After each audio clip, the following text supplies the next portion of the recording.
Autos on turvapadi, laes suitsuandur, ukse ees abloi, arvutis on antiviirus ning viimased turvauuendused. Aga kuidas kaitsed sina oma telefoni, et pahalased sinna ligi ei saaks?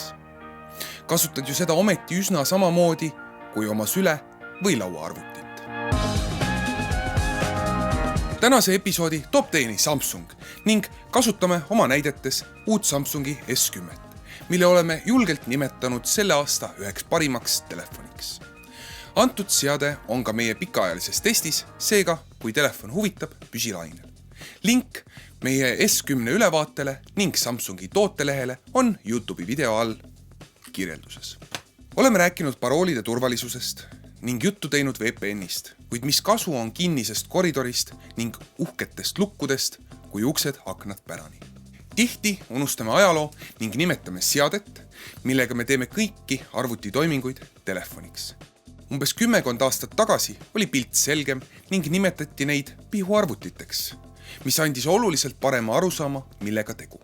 Nagu tavalise arvutiga peab ka pihuarvutit, nutitelefoni hoidma viimaste turvauuendustega ning mõistlik oleks sinna paigaldada antiviirus ning igasugust kahtlast sodi mitte installida. Anname sulle 5 kasulikku näpunäidet, kuidas oma telefoni hoida turvalisena. Esiteks, kindlasti kasuta ekraani lukku ja kontrolli, et see automaatselt sisse lülituks, kui telefoni mõnda aega ei kasuta. See tagab, et keegi soovimatu isik ei pääseks ligi sinu andmetele, kui telefon on kuhugi vedelema jäänud ning kindlasti peletab eemale ka lihtlabaseid vargaid. Teiseks, jälgi, milliseid lubasid rakendustele annad.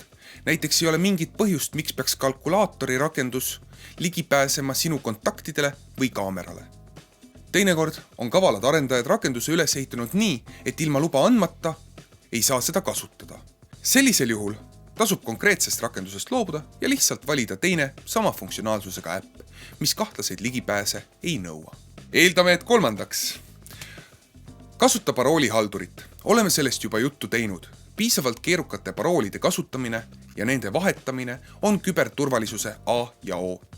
Selleks, et kõik paroolid meeles püsiks, on hea kasutada keskset paroolihaldurit.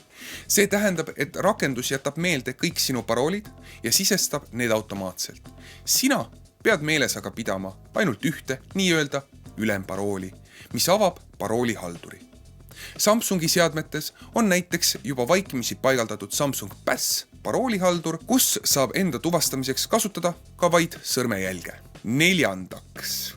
Paigalda antiviirus, mis kontrollib veebisaitide sisu ning hoiatab, kui paigaldatud rakendused ülemeelikuks tahavad muutuda. Näiteks hoiatavad antiviirused, kui oled avamas kahtlaseid veebilehti ning vajutamas veel kahtlasemaid linke, mis näiteks pahalastele võivad anda ligipääsu sinu Facebookile või muule sisule. Tihti on antiviirustel Windowsi litsentsiga kaasas ka Androidi litsents. Pole mõtet seda raisku lasta. 5. ja viimane, ehk siis kõige tähtsam, kui sinu telefonis on tundlikku infot, töömeil või midagi sellist, mille sattumine valedesse kätesse võib kasutajale väga suurt kahju tekitada, kasuta kõiki turvavõimalusi. Uuri, milliseid tarkvaralisi lahendusi võimaldab su telefon, et sinu andmeid telefonis kaitstuna hoida. Näiteks on telefoni sissepääsenul ligipääs sinu sotsiaalmeedia kontodele, piltidele, videotele, kontaktidele ja paljule muule, mille alusel võidakse sult lunaraha nõuda. Androidi telefonide puhul on kõik telefonis olevad andmed krüpteeritud.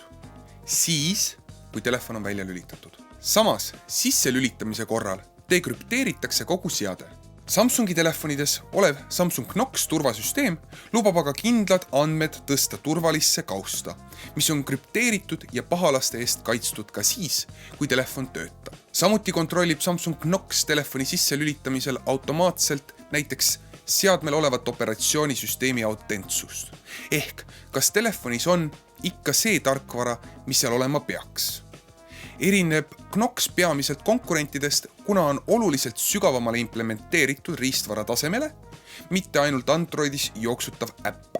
Knoxist ja selle võimalustest rohkem teada saamiseks oleme kogunud hulgaliselt materjali, mille lingid YouTube'is video all kirjelduses. Laias laastus peame me jõudma olukorrani, kus kõik saavad aru, et turvalisuse tagamine kübermaailmas on sama oluline kui füüsilises. Loomulikult on tähtis, et telefoni aku peaks kaua ning kaamera teeks häid kassipilte. Kuid lisaks sellele peaks teadvustama ka seda, et kübermaailmas kaitstud nutiseadme omamine on sama oluline kui turvapadjad autos või suitsuandur elutoa laes. Kui sulle meeldis see video, vajuta pöial ülesse, sest see meeldib YouTube'i algoritmidele ning aitab ka teistel oma telefoni turvalisena hoida. Samuti võiksid vajutada subscribe nuppu ja kellukest selle kõrval, et saada teavitusi meie uutest videotest. Kui sul on ideid uuteks videoteks või tähelepanekuid antud teemal, pane need alla kommentaaridesse ja üritame neile kindlasti vastata. Püsi turvaline ja tarbi targalt. Aitäh!